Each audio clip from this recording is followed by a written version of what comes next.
Nehemías 6, versículo 9. Porque todos ellos nos intimidaban diciendo, se debilitarán las manos de ellos en la obra y no será hecha. Ahora pues, oh Dios, fortalece mis manos.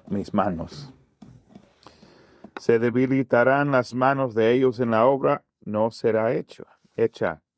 Ahora pues, oh Dios, fortalece mis manos. Amén. Aleluya. ¿Pueden sentarse, hermanos? La verdad es que yo quisiera predicar o enseñar como un resumen del libro de Nehemías esta mañana, pero hay una verdad que yo quisiera decir a ustedes. No quiero solamente brincar o pasar por encima de todos los temas muy rápido, pero hay una verdad que yo quisiera decir a ustedes del libro de Nehemías. Y eso es que yo quiero aplicar este libro a la iglesia. Que la iglesia es un edificio, ¿verdad? Es la construcción de Dios. Cuando hablamos de una iglesia, muchos de nosotros, al principio, si dijera a alguien, pues vamos a visitar a la iglesia de tales hermanos, de tal pastor, de tal persona, ustedes van a pensar de un edificio, ¿verdad? Pero sabemos que la iglesia verdadera son las personas que están en la iglesia, ¿verdad? La iglesia verdadera es el cuerpo de Cristo. Entonces, aquí, en Nehemías, primeramente voy a decir de Esdras el sacerdote, dice a ellos, describe a nosotros la historia de Zorobabel, cuando él regresó y él edificó de nuevo al templo. Y ustedes saben que él edificó el templo, estaba maravilloso, estaba hermoso, pero los ancianos que se acordaban del templo pasado se sentaron y lloraron, porque no estaba tan glorioso el templo como antes. Amén. Aleluya. ¿Cuántos creen que Dios quiere que la iglesia sea gloriosa? Amén. Nehemías empieza así, hermanos. Hablando aquí en Nehemías capítulo 1. Dice que él preguntó a unos judíos que habían escapado y dijo, ¿qué ha pasado de Jerusalén? Me dijeron, el remanente, los que quedaron de la cautividad ahí en la provincia, están en gran mal y afrenta, y el muro de Jerusalén derribado, y sus puertas quemadas a fuego. Y sucedió que cuando yo oí estas palabras, me senté, lloré, hice duelo por algunos días, y ayuné y oré delante del Dios del cielo.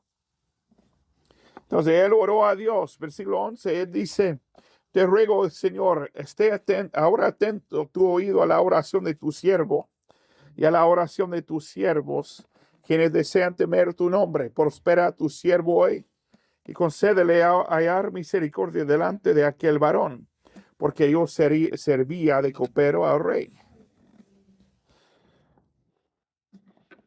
En capítulo 2, él había llegado ahí a Jerusalén, había pasado a ver toda la ruina. Y dijo a los ancianos, vosotros veis el mal en que estamos, que Jerusalén está desierta y sus puertas consumidas por el fuego. Venid y edifiquemos el muro de Jerusalén y no seamos más oprobio. Amén. Entonces Nehemías es un libro de construcción, ¿verdad? De edificar la iglesia, de edificar el muro. Cuando habla aquí de las puertas consumidas, es un tema así a través de la Sagrada Escritura, de las puertas consumidas, destruidas de los muros, o que había brechas en los muros.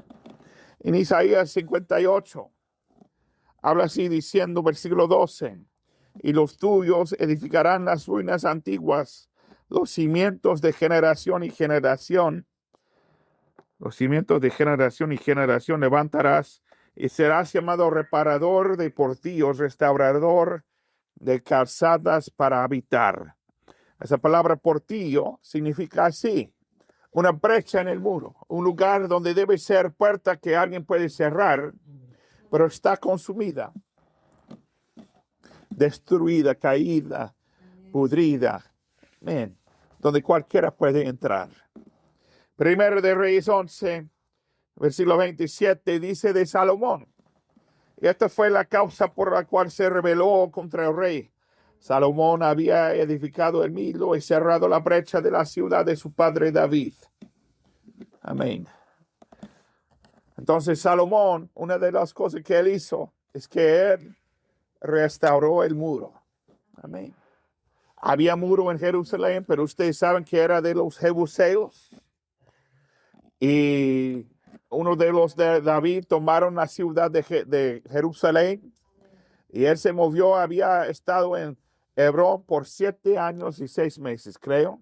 Y se movió de Hebrón hasta Jerusalén. Allí estuvo alrededor de 30 años, si me acuerdo correctamente.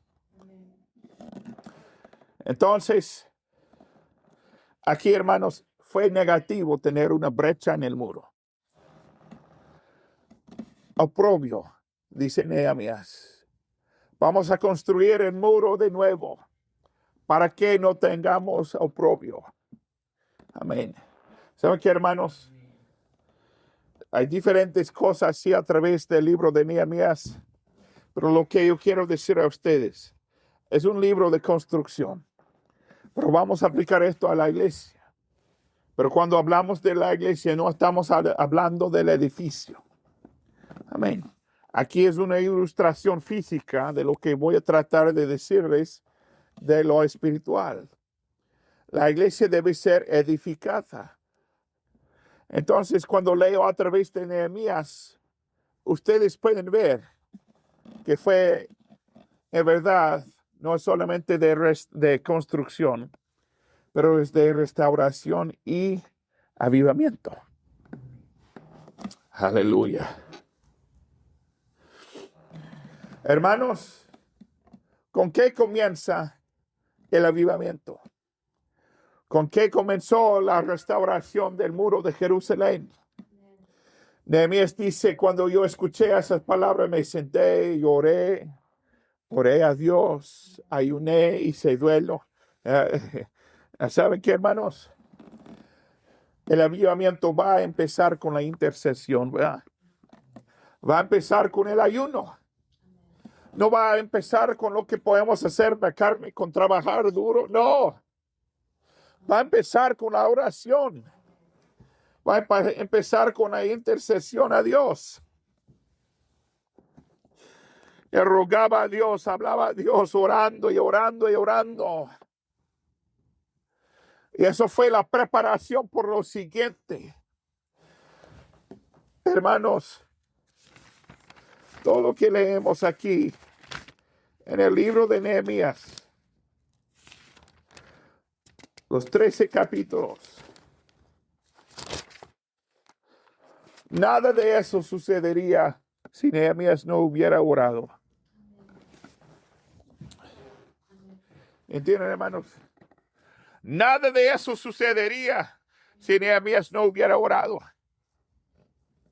Cuando él ayunaba, cuando él oraba a Dios, Dios abrió la puerta para que él hablara con el rey. Dios tomó el control del corazón del rey para que el rey dijera: pues está bien, tú puedes ser el gobernador de Jerusalén, de Judá. Amén. Entonces regresó y vemos, hermanos, primeramente este avivamiento, ese libro es una intercesión, pero luego es una comisión. Él fue comisionado de rey de regresar, ¿verdad? Él entró ahí donde no debería entrar, con una cara muy triste, Pero el rey sabía que algo había sucedido. Y le preguntó, ¿qué estás pasando? ¿Por qué estás así? Nehemías explicó todo a él y el rey estuvo de acuerdo. Hermanos, para mí eso no suena como algo normal. Para mí eso suena como algo casi loco, ¿verdad? Que el rey dijera, tú estás sirviendo a mí, pero está bien, tú puedes tomar mucho tiempo para salir de aquí, de mí, de ayudarme, y tú puedes ir a hacer con lo que quieras. Te voy a dar cartas, voy a darte soldados que te acompañarán. ¿Me entienden, hermanos? Hay muchas cosas que sucedió, debería ser milagro. Capítulo 2, versículo 8. Dice ahí una frase muy importante. Dice, el rey me lo otorgó según la bondadosa mano de mi Dios sobre mí. Aleluya.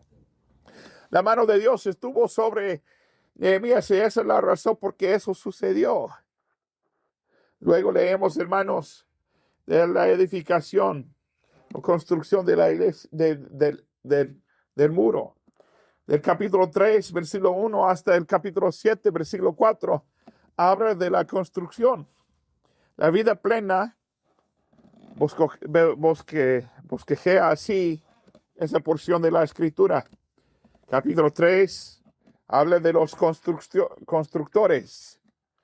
Capítulo 4 al capítulo 6, versículo 14, habla de la oposición. Hermanos, más que 2 capítulos hablan de la oposición. Luego, capítulo 6, versículo 15 hasta el capítulo 7, versículo 4, hablan de la realización de lo que estaban construyendo. Capítulo 8, 1 a 18, habla de la declaración de la palabra de Dios, que Esdras leyó de la palabra. Quisiera leerles eso,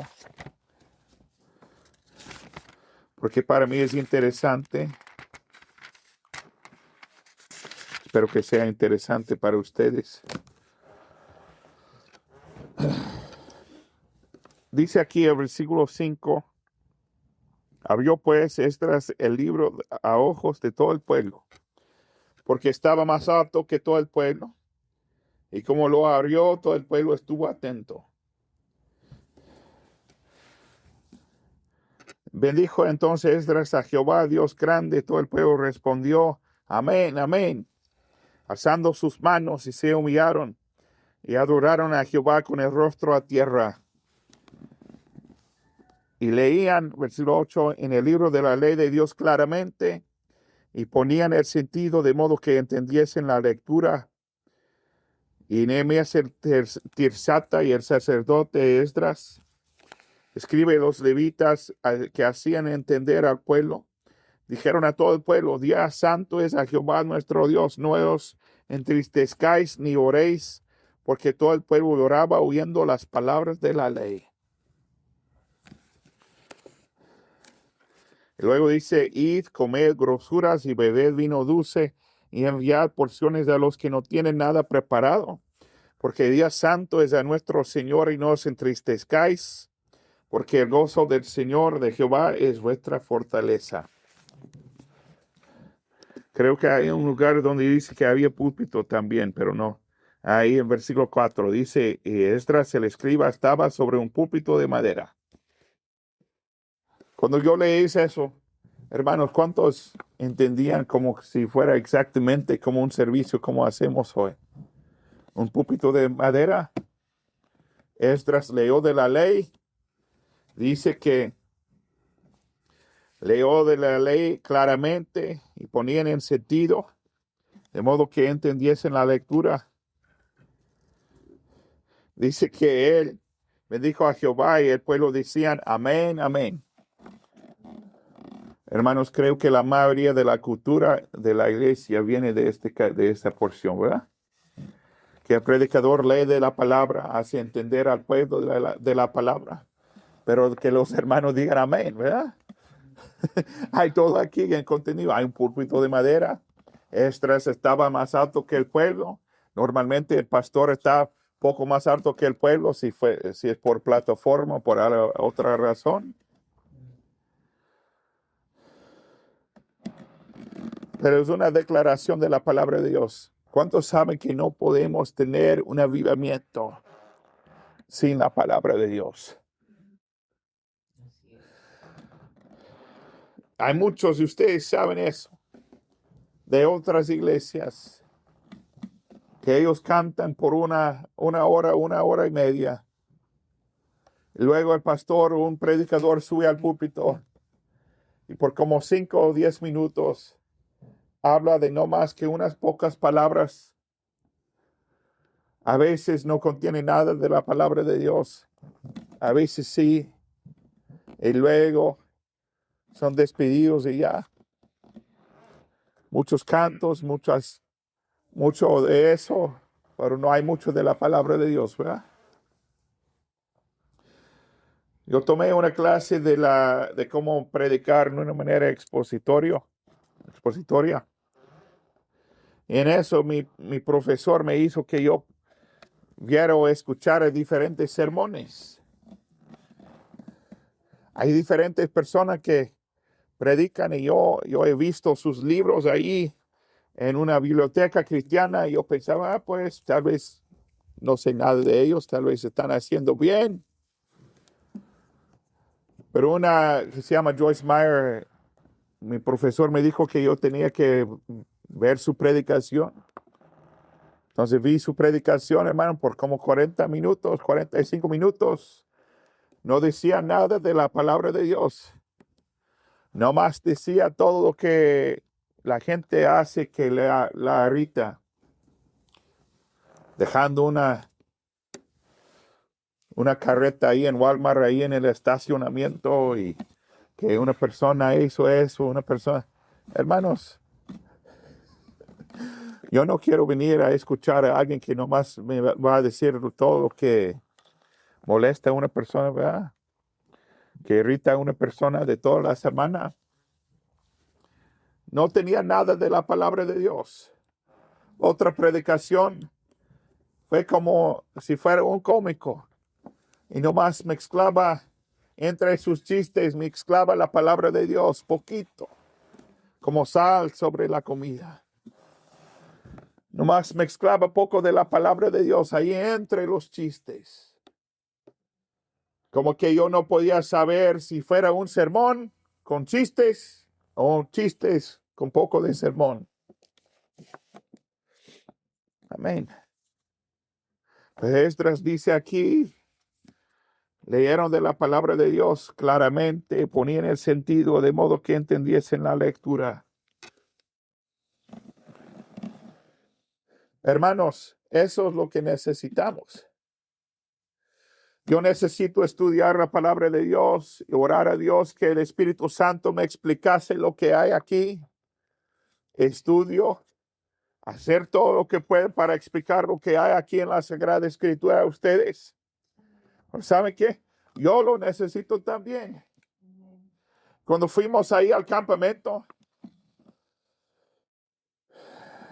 mi esposa y yo hemos estado un poquito preocupados porque estamos haciendo la obra de Dios. Y creo que la iglesia está creciendo en diferentes maneras. Espiritualmente, la iglesia está de una manera maravillosa ahora, yo creo. Como que estamos en avivamiento. Pero ¿saben qué? El diablo puede hacer que miremos a lo que no hay, ¿verdad? Amén. Como estamos a ver, pues hay pocos hermanos, como hoy hay pocos hermanos aquí. Pero hemos estado haciendo la obra de Dios. Pero un hermano subió al púlpito y comenzó a predicar inspirado de Dios, hermanos.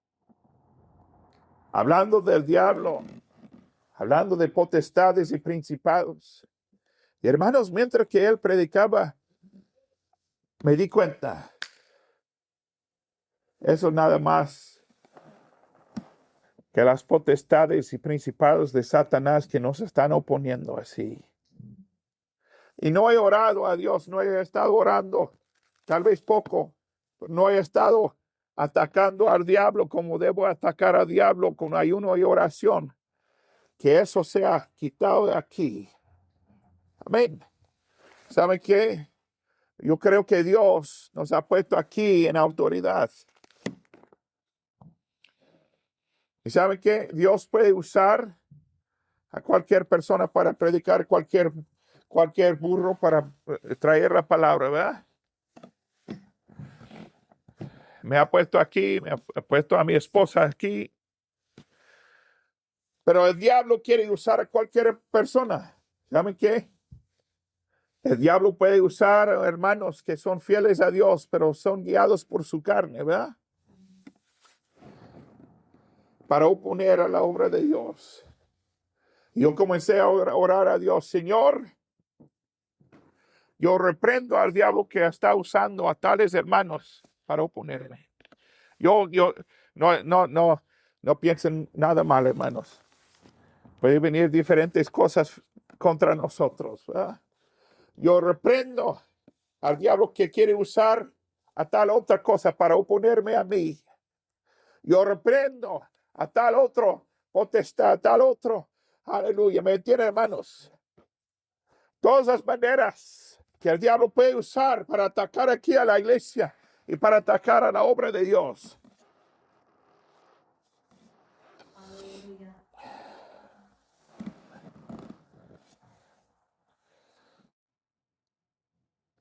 Hermanos, no debemos olvidar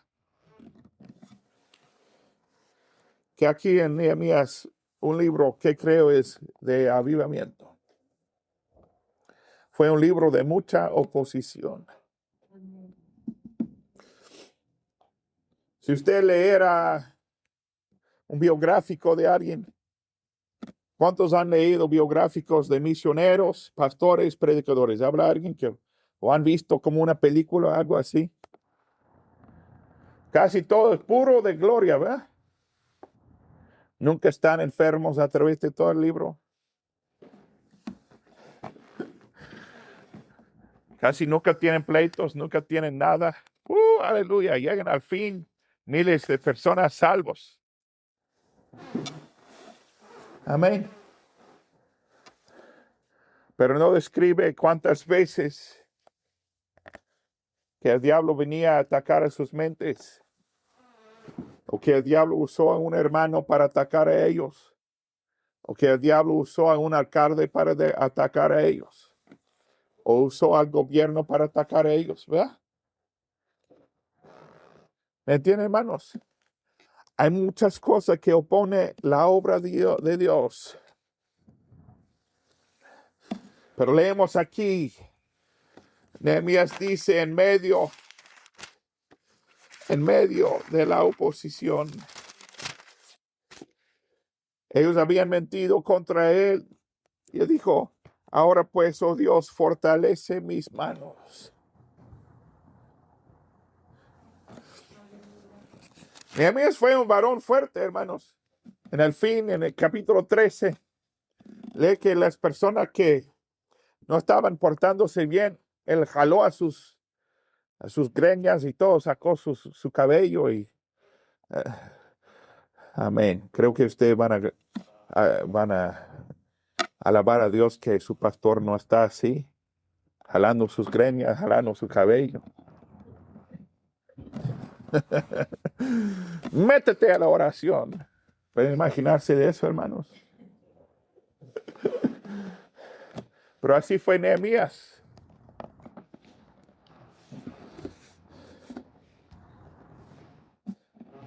El avivamiento es de santificación y tal vez, hermanos, estoy pensando en predicar una serie pasando por unos de esos temas. La gente se había mezclado tanto con los de Asdod, con diferentes naciones, que sus hijos hablaban la mitad de Asdod, de la lengua de Asdod, y la mitad de hebreo. Como aquí hablan la mitad de inglés y la mitad de español. Amén. Entonces tenían que hacer una santificación y limpiar y cambiar todo Amén. Hicieron un pacto de obediencia a Dios. La iglesia es una edificación del Espíritu Santo, es una edificación de Dios. Dice 1 de Pedro 2:4, al cual acercándoos piedra viva, desechada es ciertamente por los hombres, mas escogida, preciosa para Dios.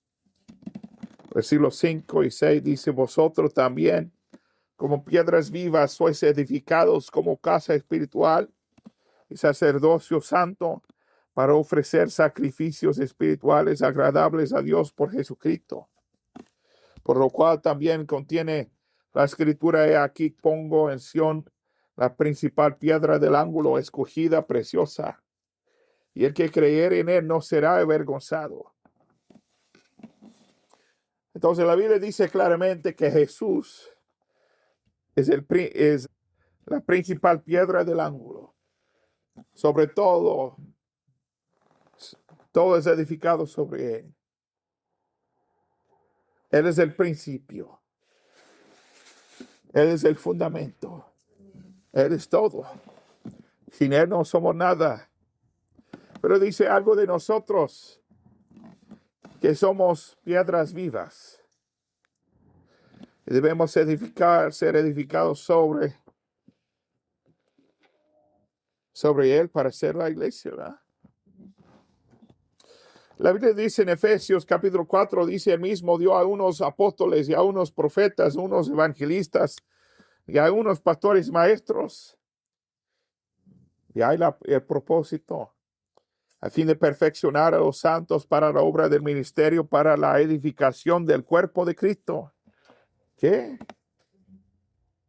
Somos una iglesia, debemos ser edificados hasta que todos lleguemos en la unidad de la fe y del conocimiento del Hijo de Dios, a un varón perfecto, a la medida de la estatura de la plenitud de Cristo. La iglesia debe ser edificada, ¿verdad? También habla de los dones espirituales en 1 de Corintios 14, versículos 5, 12 y 26, dice, yo quisiera que todos vosotros hablaseis en lenguas, pero más que profetizaseis, porque mayor es el que profetiza que el que habla en lenguas, a no ser que las interprete para que la iglesia reciba edificación. Versículo 12, así también vosotros, pues que anheláis dones espirituales, procurad abundar en ellos para la edificación de la iglesia. Versículo 26, ¿qué hay pues, hermanos? Cuando os reunís, cada uno de vosotros tiene salvo, tiene doctrina, tiene lengua, tiene revelación, tiene interpretación. Hágase todo para edificación. Hermanos, debemos orar a Dios que Dios edifique la iglesia espiritualmente. Hay potestades y principados que quieren estorbar el movimiento del Espíritu aquí, que quieren estorbar el crecimiento de la iglesia y quieren estorbar cuando evangelicemos. Pero con la unción del Espíritu Santo, debemos orar a Dios que nos dé autoridad aquí en este lugar, aquí en Donna, Texas, aquí en el Valle de Río Grande. Debemos orar a Dios por eso. Hermanos, he sido impresionado, de orar a Dios. Y ha venido a mí muchas veces, hermano, de orar que Dios nos dé 70 ancianos aquí en la iglesia. 70 líderes, varones, que son líderes.